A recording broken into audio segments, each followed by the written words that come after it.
Good morning day student. आज आप लोग की क्लास है आलू की खेती, जिसको हम इंग्लिश में बोलते हैं कल्टीवेशन ऑफ पोटैटो, यानी कि आलू की खेती। अब इसमें सबसे पहले हम स्टार्ट करते हैं वैज्ञानिक नाम से, जिसको इंग्लिश बोलते हैं बॉटेनिकल नेम। ठीक है, तो इसका वैज्ञानिक नाम है आपका सोलेनम ट्यूबरसम। सोलेनम की स्पेलिंग हो जाएगी SOLANUM। सोलेनम ट्यूबरसम की हो जाएगी TUBEROSUM। क्या हो जाएगी? सोलेनम की SOLANUM। सोलेनम ट्यूबरसम की हो जाएगी TUBEROSUM। सोलेनम ट्यूबरसम। अब नेक्स्ट आता है फैमिली, यानी कि कुल। सोलेनेसी किस फैमिली से आता है? ये सोलेनेसी से आता है। यस, इसकी स्पेलिंग हो जाएगी SOLANACEAE। क्या हो जाएगा? SOLANACEAE, Solanaceae. उसके बाद नेक्स्ट आता है क्रोमोसोम्स नंबर, यानी कि गुणसूत्र संख्या CN। इसमें दो तरह के गुणसूत्र पाए जाते हैं, एक होता है डिप्लॉइड, एक होता है टेट्राप्लॉइड। तो डिप्लॉइड में 2n=12 और टेट्राप्लॉइड में 2n=24। ठीक है, नेक्स्ट आता है ओरिजिन। अगर हम उत्पत्ति स्थान की बात करें तो इसका है साउथ अमेरिका का पेरू देश माना जाता है, यानी कि दक्षिण अमेरिका का पेरू देश माना जाता है। कौन सा देश? पेरू। पेरू देश माना जाता है। अब बात करते हैं जलवायु की, यानी क्लाइमेट की। तो आलू की खेती हम ठंड में करते हैं, तो जलवायु कैसी होगी? ठंडी जलवायु होगी। नेक्स्ट आता है टेम्परेचर। टेम्परेचर बोले तो तापमान। तो इसके ट्यूबर ग्रोथ, यानी कि कंद के बढ़ने की जो टेम्परेचर, कंद बढ़ने के टाइम का जो टेम्परेचर होना चाहिए वो होता है 17 से 19 डिग्री सेंटीग्रेड। नेक्स्ट आता है ट्यूबर राइपनिंग, यानी कि कंद पकने के टाइम जो हमारा टेम्परेचर होना चाहिए वो 30 से 32 डिग्री सेंटीग्रेड होना चाहिए। ठीक है, नेक्स्ट आता है अर्थिंग अप। अर्थिंग अप बोले तो मिट्टी चढ़ाना। मिट्टी हम कब चढ़ाते हैं? बुआई के 40 से 45 दिन बाद। ठीक है, या 40 से 45 दिन पर। नेक्स्ट आता है प्रोडक्शन। अगर हम प्रोडक्शन की बात करते हैं, सबसे ज्यादा विश्व में सबसे ज्यादा आलू कहाँ होती है, तो फर्स्ट पोजीशन है तो वो चाइना की है, सेकंड पे भारत है। ठीक है, यानी कि प्रोडक्शन में हम कहाँ की बात कर रहे हैं? विश्व की। तो सबसे ज्यादा विश्व में आलू कहाँ होता है? तो वो होता है चाइना में। दूसरे नंबर पर हमारा भारत एंड इंडिया है। नेक्स्ट आता है अराइवल इन इंडिया। हाँ, भारत में इसका आगमन कब हुआ? आलू का भारत में आगमन कब हुआ? तो ये हुआ है 17वीं शताब्दी में। और किसके द्वारा लाया गया था? पुर्तगालियों द्वारा। भारत में आलू का आगमन 17वीं शताब्दी में हुआ था, वो भी पुर्तगालियों द्वारा लाया गया था भारत में। ठीक है, और भारत में सबसे पहले आलू की खेती कहाँ पे हुई? नीलगिरी पहाड़ियों पर हुई। देखिए लिखा है 17वीं शताब्दी में पुर्तगालियों द्वारा लाई गई। भारत में सबसे पहले आलू की खेती सन 1822 ईस्वी में नीलगिरी पहाड़ियों पर की गई। कहां पर की गई? 1822 में नीलगिरी पहाड़ियों पर की गई। ठीक है, अब हम बात करते हैं मृदा, यानी सॉइल की। सॉइल कैसी होनी चाहिए आलू की खेत के लिए? तो वो होनी चाहिए अच्छे जीवाश्म युक्त, यानी कि अच्छी उर्वरा युक्त खेत होना चाहिए, खेत बढ़िया होना चाहिए, और मिट्टी जो होनी चाहिए हमारी बलुई दोमट मृदा। ठीक है, नेक्स्ट आता है सॉइल पीएच। आलू की खेत के लिए मृदा का पीएच, यानी कि सॉइल का पीएच कितना होना चाहिए? तो 5.2 से 6.2 होना चाहिए। ठीक है, अब नेक्स्ट आता है प्रिपरेशन ऑफ लैंड। अब हमें खेत की तैयारी तो करना है, बिना खेत की तैयारी किए कोई भी फसल नहीं उगा सकते हम अच्छे से। ठीक है, तो हम बात करते हैं प्रिपरेशन ऑफ लैंड, यानी खेत की तैयारी कैसे करना है। इसमें भी वही है कि पहली जुताई आपको मिट्टी पलट हल से करना चाहिए, और नेक्स्ट 5 से 6 जुताइयां जो है देसी या कल्टीवेटर, देसी हल या कल्टीवेटर से कर लेना चाहिए। तत्पश्चात आपको पाटा जरूर लगाना। क्यों? क्योंकि मिट्टी को समतल कर लेना है और खेत को एकदम खरपतवार रहित बना लेना है। चलिए देखिए लिखा है क्या है। पहली जुताई मिट्टी पलट हल से करने के बाद 5 से 6 जुताई देसी हल या कल्टीवेटर से करके भूमि को समतल, क्या करना है? भूमि को समतल तथा खरपतवार रहित बना ले। ठीक है, यानी कि मिट्टी में, खेत में बिल्कुल ढेले ना रह जाए, वो समतल बराबर हो जाए, ढेले भी ना रहे उसमें, और खेत में कोई खरपतवार ना हो, अच्छे से उसकी सफाई कर ले। नेक्स्ट आता है इम्प्रूव्ड वैरायटीज की बात आती है, यानी कि उन्नतशील प्रजातियां। अब हम उन्नतशील प्रजाति की बात करें तो सबसे पहले अगेती प्रजाति की हम बात करते हैं। जो कि आपकी 75 से 90 दिन में मतलब तैयार हो जाती है। ठीक है, देखिए इसमें है कुफरी अशोक, ठीक, कहीं कहीं आपको देखने को मिलेगा कुफरी अशोका भी। नेक्स्ट है कुफरी चंद्रमुखी, कुफरी अलंकार, कुफरी नवज्योति आदि। ठीक है, कुफरी अशोक, कुफरी चंद्रमुखी, कुफरी अलंकार, कुफरी नवज्योति आदि। अब नेक्स्ट आता है मध्यम प्रजाति, जो कि हमारी 110 से 120 दिन में पककर तैयार हो जाती है, यानी फसल तैयार हो जाती है 120 दिन के अंदर, 110 से 120 दिन में। अब इसमें कौन कौन सी वैरायटी है? कुफरी चमत्कार, कुफरी बादशाह, कुफरी शेरपा, कुफरी शीतमान आदि। ठीक है, होने के तो और प्रजातियां हैं, वैरायटियां हैं, लेकिन हम यहाँ पे कुछ एक के नाम लिखे हैं। जैसे मध्यम की बात कर रहे थे तो कुफरी चमत्कार है, कुफरी बादशाह है, कुफरी शेरपा है, कुफरी शीतमान है। ठीक है, नेक्स्ट आता है पछेती प्रजाति, यानी कि जो हमारी लेट बोई जाती है और कितने दिन में पककर तैयार होती है? 150 दिन में। ठीक, अब इसमें कौन कौन सी प्रजातियां हैं? कुफरी सिंदूरी है, कुफरी गंगा है, कुफरी जीवन, कुफरी देवा आदि। आलू की प्रजाति में सबसे अच्छा है, आगे कुफरी लगा है तो समझ लीजिए कि आलू की प्रजाति है। ठीक है, कुफरी लगा है और सारे नाम बोलते चले गए हैं, और सबके नाम के आगे क्या लगा है? कुफरी। बहुत अच्छा है, अगर पूछता है कि आलू की प्रजाति का नाम ढूंढिए, बताइए कौन सा है, तो अगर उसमें कुफरी लगा है तो सीधे सीधे समझ लो कि वो आलू की ही होनी है। ठीक, अब आता है CPRI। हाँ, ये जो है ये सारी वैरायटी कहाँ से डेवलप की गई है? तो ये है CPRI, यानी central potato research institute Shimla. ठीक है, और ये इंस्टीट्यूट कब तैयार हुआ था? ये 1 अप्रैल 1935 में हुआ था। CPRI का फुल फॉर्म क्या हो जाएगा? सेंट्रल पोटैटो रिसर्च इंस्टीट्यूट, और ये कहाँ पे है? शिमला में है। और ये कब बना था? 1 अप्रैल 1935 में। ठीक है, नेक्स्ट आती है बात बीज दर की, यानी कि सीड रेट।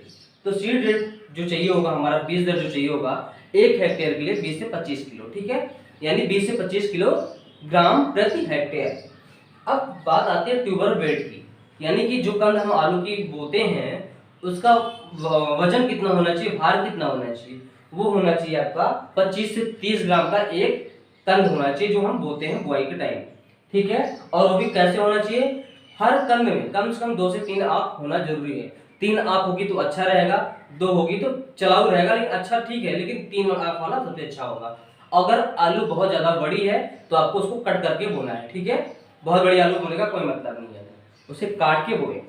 अब आती है बात सीड ट्रीटमेंट की, यानी कि बीज कंद उपचार की। यहाँ पे हम ट्यूबर ट्रीटमेंट भी लिख सकते थे, क्योंकि इसमें कोई बीज नहीं, कंद होता है, तो उसे हम भाई बोना है तो बीज ही बोल सकते हैं, कोई दिक्कत नहीं है। लेकिन ट्यूबर ट्रीटमेंट की बात करते हैं, जैसे हम आलू की ट्रीटमेंट की, तो ये आलू के बीज को कहाँ से? शीतगृह से निकालने के बाद 10 से 12 दिन तक हमें क्या करना है? छायादार स्थान पर फैला के रख देना है, जिससे वो बाहर अचानक आने पे ही सड़ने न लगे। ठीक है, ठंडे स्थान पर फैला कर रख देते हैं, जिससे आलू में अफवें निकल आती है। क्या निकल आती है? अफवें निकल आती है। अब आलू के बीज को, यानी कि कंद को 0.25% एरिटान, दवा का नाम है एरिटान या टेफ्लॉन के घोल में कम से कम 10 मिनट तक डुबा देने से गलन एवं ब्लैक स्कर्फ नामक बीमारी से बचाया जा सकता है। यानी जो आलू में कालापन आ जाता है वो, और गलने यानी सड़ने से आलू को हम बचा सकते हैं। ठीक है, देखिए फिर से क्या लिखा है? आलू के बीज को शीतगृह बोले तो कोल्ड स्टोरेज से निकालने के बाद कितने दिन तक? 10 से 12 दिन तक छायेदार स्थान पर, ठंडे स्थान पर फैला कर रख देते हैं, जिससे आलू में अफवें निकल आती है। आलू के बीज को 0.25% एरिटान दवा है या फिर टेफ्लॉन की दवा है, उसके घोल में कम से कम 10 मिनट तक हमें डुबाना है, जिससे क्या नहीं होगा? गलन और ब्लैक स्कर्फ की बीमारी है, ठीक है, नामक बीमारी से हम बचाया जा सकता है इस फसल को। ठीक है, अब आगे देखिए क्या आता है, नेक्स्ट बात करते हैं। नेक्स्ट आता है डिस्टेंस, यानी कि प्लांट पौधों की दूरी कितनी होनी चाहिए। देखिए रो टू रो की बात करते हैं तो 50 से 60 सेंटीमीटर दूरी होनी चाहिए।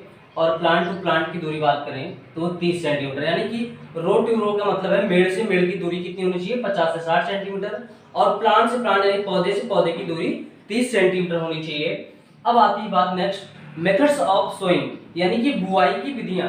तो बुआई की विधियां की हम बात करें तो सबसे पहले आता है मेड़ों पर आलू बोना, यानी कि मेड़ों पर हम आलू को कैसे बोते हैं। देखिए लिखा है भली भांति तैयार खेत में, यानी खेत पूरी तरह से तैयार है, भली भांति तैयार खेत में मेड़ बनाकर उसके ऊपर 20 से 25 सेंटीमीटर की दूरी पर आलू को 8 से 10 सेंटीमीटर गहराई पर बो देते हैं। यानी कि उसमें क्या होता है, तैयार खेत में मेड़ बनाते हैं और उस मेड़ में 8 से 10 सेंटीमीटर की गहराई पर आलू को रख देते हैं। कितनी दूरी पर, 20 से 25 सेंटीमीटर, यानी कि ये मेड़ है आपकी और ये यहाँ पे 8 से 10 सेंटीमीटर की गहराई पर आलू को रख देते हैं, पूरा मिट्टी को ढक देते हैं, और इसके बाद 20 से 25 सेंटीमीटर दूरी पर फिर से 8 से 10 सेंटीमीटर गहराई पर आलू को बो देते हैं। ठीक है, नेक्स्ट आता है समतल भूमि में आलू बोना, यानी कि समतल फ्लैट खेत में कैसे आलू को बोते हैं। देखिए तैयार खेत में कुण बनाकर बीज की बुआई करने के बाद खेत में पाटा लगाकर समतल कर देते हैं। यानी कि खेत तैयार है, समतल यानी बराबर है, उसमें बीच बीच में कुड़ बनाते हैं आलू को बोने के लिए। ठीक है, और उसके बाद खेत में पाटा लगा देते हैं, समतल कर देते हैं। ठीक, नेक्स्ट आता है बोने के बाद मिट्टी चढ़ाना, यानी आलू के खेत में बुआई कर देते हैं, उसके बाद मिट्टी चढ़ाते हैं। कैसे, दोनों तरफ फोड़ा लगा के, जैसे अपने आप हो जाता है, मैक्सिमम अपने यहाँ यही होता है। देखिए लिखा है समतल एवं तैयार खेत में 60 सेंटीमीटर की दूरी पर रस्सी की सहायता से कतार बनाकर उस पर 25 से 30 सेंटीमीटर की दूरी पर आलू रखकर दोनों तरफ से फावड़े की सहायता से मिट्टी चढ़ा देते हैं। देखिएगा फिर से क्या लिखा है, समतल एवं तैयार खेत में 60 सेंटीमीटर की दूरी पर रस्सी की सहायता से कतार बनाकर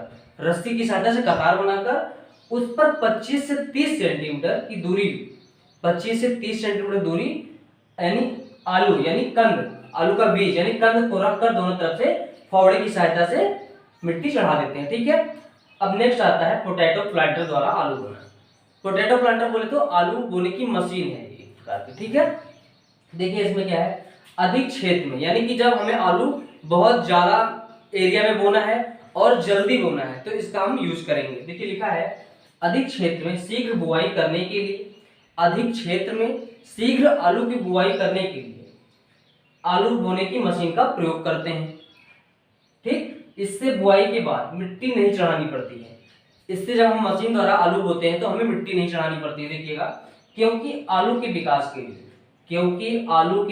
के लिए पर्याप्त मोटाई की मेड़ बुआई के समय बन जाती है।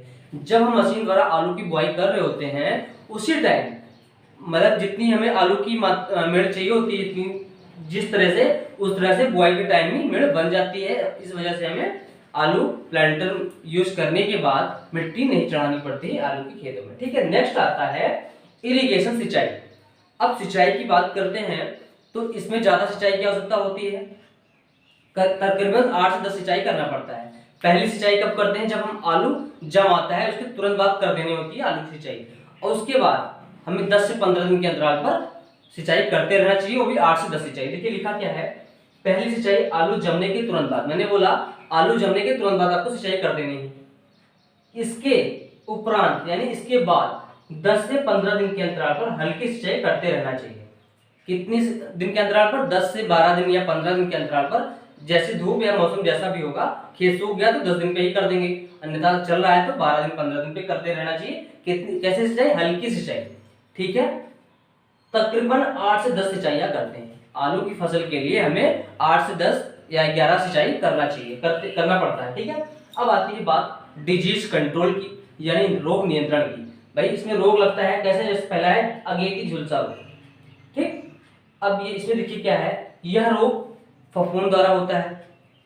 किसके द्वारा होता है, फफूंद द्वारा होता है। इस कवक का नाम, जो ये कवक होता है इसका नाम क्या होता है, अल्टरनेरिया सोलेनाई है। यह रोग फफूंद द्वारा होता है। इस कवक का नाम अल्टरनेरिया सोलेनाई है। इस रोग के लक्षण, इस रोग के लक्षण जो होते हैं, देखिएगा इस रोग के लक्षण नीचे की पत्तियों पर हल्के रंग के भूरे भूरे बिखरे हुए धब्बे दिखाई देते हैं। कैसे धब्बे दिखाई देते हैं? भूरे रंग के और भी बिखरे धब्बे होते हैं। ठीक, जो अनुकूल मौसम पाकर, यानी कि अपने मतलब अकॉर्डिंग जैसे मौसम पाते हैं फिर क्या करते हैं, ये पत्तियों पर फैलने लगते हैं। ठीक, जिससे पत्तियां नष्ट हो जाती हैं। क्या होती हैं? पत्तियां नष्ट हो जाती हैं। ठीक, अब इसका ट्रीटमेंट कैसे करना है देखिएगा। उपचार कैसे करना है? पहला तो है खेत की सफाई करके आलू बोना चाहिए। खेत बिल्कुल खरपतवार रहित बना लेना चाहिए। ठीक, दूसरा है कंद उपचारित करके बोना चाहिए। जैसे मैंने पहले बताया था सीड ट्रीटमेंट में या कंद ट्रीटमेंट के लिए मैंने आपको पहले बता रखा है, तो वैसे हमें पहले कंद को उपचारित कर लेना है। ठीक है, अब तीसरा है रोग रोधी किस्मों को बोना चाहिए।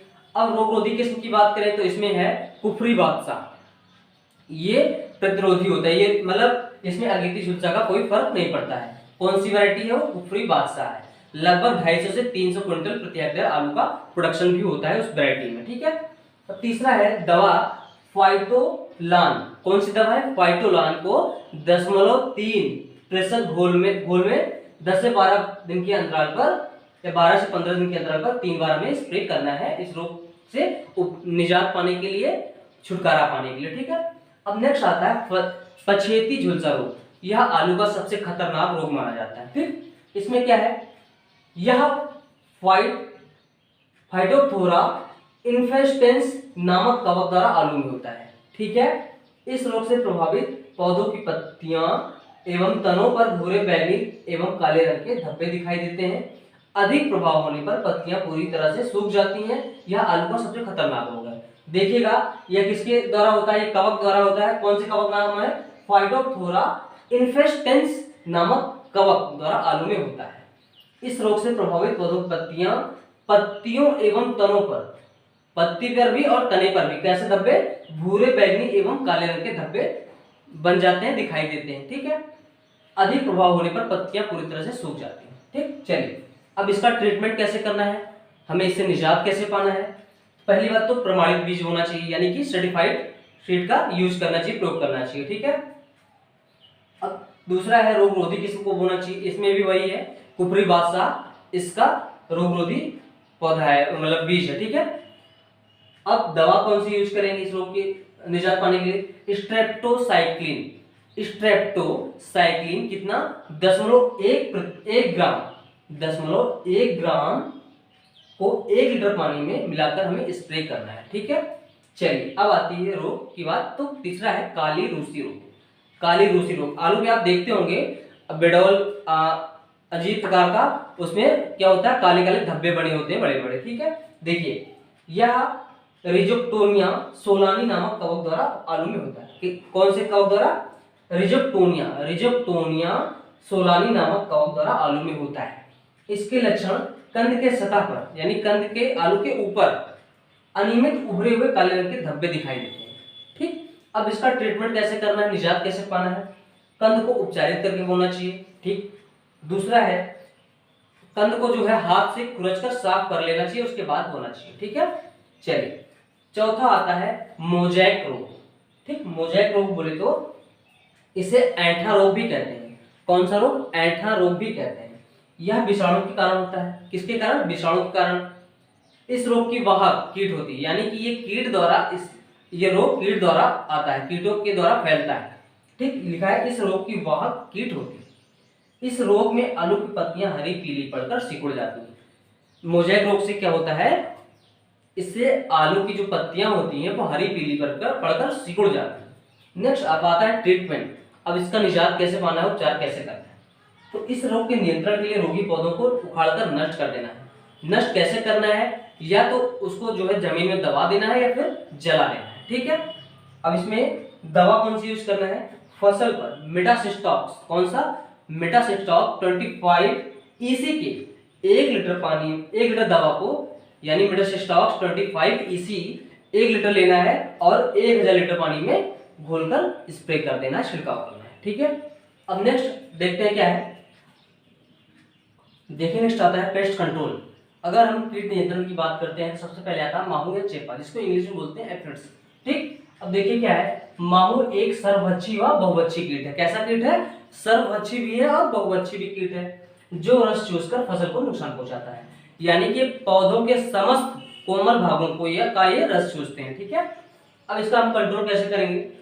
दवा का नाम है मेटासिस्टॉक्स 25 EC को 1 लीटर, यानी कि मेटासिस्टॉक्स 25 EC 1 लीटर लेंगे और 1000 लीटर पानी में मिलाकर हम प्रति हेक्टेयर की दर से छिड़काव करेंगे। ठीक, नेक्स्ट आता है सफेद मक्खी, व्हाइट फ्लाई। अब इसमें क्या है, यह मक्खी आलू के पत्तियों का रस चूसती है। ये क्या करती है? सिर्फ आलू के पत्तियों का ही रस चूसती है तथा विषाणु के वाहक का कार्य करती है। विषाणु के वाहक का कार्य तो माहू भी करता है और सफेद मक्खी भी करती है। ठीक है, ध्यान रखिएगा ये चीज। नेक्स्ट आता है अब इसमें कंट्रोल, निजात कैसे पाना है इसमें? पीली चिपचिपी ट्रैप का प्रयोग करेंगे। जगह जगह बोर्ड लगा देंगे, पीले कलर का होगा और उसमें चिपचिपा रहता है, और जब मक्खी उसकी तरफ अट्रैक्शन मतलब होके जाएगी, अट्रैक्ट होके वहां पे जैसे उस बोर्ड पे चिपके जाएगी, बैठेगी और चिपक जाएगी, वो बाहर नहीं आ पाएगी। माहू के लिए भी ठीक ठाक है, यही कर सकते हैं आप। ठीक है, और दूसरी दवा है आवश्यकता अनुसार। कैसे? आवश्यकता अनुसार जब हमें जरूरत पड़े तो 10 दिन के अंतराल पर कौन सी दवा? इमिडाक्लोप्रिड। इमिडाक्लोप्रिड 17.8 SL की 2 ml प्रति 10 लीटर पानी में घोलकर हमें क्या करना है? छिड़काव करना है या स्प्रे करना है। नेक्स्ट आता है कीट, कटवा कीट, जिसको हम बोलते हैं कटवाल। यह आलू का एक प्रमुख कीट है। क्या है? आलू का ये प्रमुख कीट है। इससे ज्यादा हमें नुकसान पहुंचता है आलू की फसल में, जो मैदानी एवं पहाड़ी क्षेत्रों में सक्रिय रहता है। यानी कि ये मैदानी क्षेत्र में और पहाड़ी क्षेत्र में दोनों में ही सक्रिय रहता है। यह कोमल तनों को काटकर नुकसान पहुंचाता है। यह क्या करता है? कटवा कीट कोमल तनों को, जो पौधे की कोमल तने होंगे उनको काटकर गिरा देता है, नुकसान पहुंचाता है। यह जमीन के अंदर दबे हुए कंदों को खाकर भारी नुकसान करता है। ये जो जमीन के अंदर कंद होते हैं, आलू होती है, उसको भी खाता है। ठीक, और जब खाएगा तो उससे क्या होगा? उपज घट जाएगी, जिससे बहुत भयानक नुकसान होगा। अब कंट्रोल के लिए क्या करेंगे? दवा का नाम है क्लोरोपाइरीफास 20 EC 2.5 लीटर प्रति हेक्टेयर की दर से प्रयोग करें, या फिर डाइक्लोरोवास। क्या? डाइक्लोरोवास 76 EC यानी 76 EC की 1 ml प्रति लीटर पानी में घोलकर छिड़काव करना चाहिए। ठीक है, कंट्रोल हो गया ये। अब नेक्स्ट आता है खरपतवार नियंत्रण यानी वीड कंट्रोल। अब वीड कंट्रोल की में बात करना है तो आलू के खेत में हमें खरपतवार उगने ही नहीं देना है, वो हमेशा साफ सुथरा ही रहने देना है। ठीक है, अब क्या करना है इसके निजात के लिए, कंट्रोल के लिए? देखिए, बुआई के 7 दिनों के अंदर 7 यानी 1 वीक के अंदर 0.5 किलोग्राम सीमाजीन 50 WP या लिन्यूरोन ये दवा का नाम है, को 7 लीटर पानी में घोल बनाकर प्रति हेक्टेयर की दर से हमें क्या करना है? छिड़काव करना है। ठीक है, चलिए नेक्स्ट आता है मैन्योर्स एंड फर्टिलाइजर, खाद एवं उर्वरक की बात करते हैं। तो ये है, पहला आता है जैसे गोबर की खाद FYM, फार्म यार्ड मैन्योर। ठीक, अब इसे कितना चाहिए होगा? 300 क्विंटल प्रति हेक्टेयर। 1 क्विंटल के लिए 300 क्विंटल गोबर की खाद होनी चाहिए। ठीक है, 1 हेक्टेयर खेत में 300 क्विंटल गोबर की खाद। अब आती है NPK की बात, तो नाइट्रोजन यानी N2 110 किलोग्राम प्रति हेक्टेयर, और फास्फोरस कम चाहिए होता है इसमें, यानी P2O5 50 किलोग्राम प्रति हेक्टेयर। इसमें पोटास ज्यादा लगता है। ठीक है, आलू के खेत में हमेशा पोटास ज्यादा लगता है। पोटास बोले तो K2O 125 किलोग्राम प्रति हेक्टेयर की दर से हमें डालने हैं। नेक्स्ट आता है यील्ड यानी उपज। अगर हम मैदानी क्षेत्रों की बात करें तो उपज में तो सबसे पहले आता है अगेती। अगर अगेती फसल हम ले रहे हैं तो उसमें कितना प्रोडक्शन होगा? तो वो 200 से 250 क्विंटल प्रति हेक्टेयर होगा।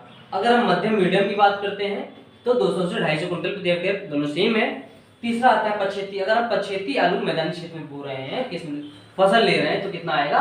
300 से 400 क्विंटल प्रति हेक्टेयर प्रोडक्शन हमारा होगा।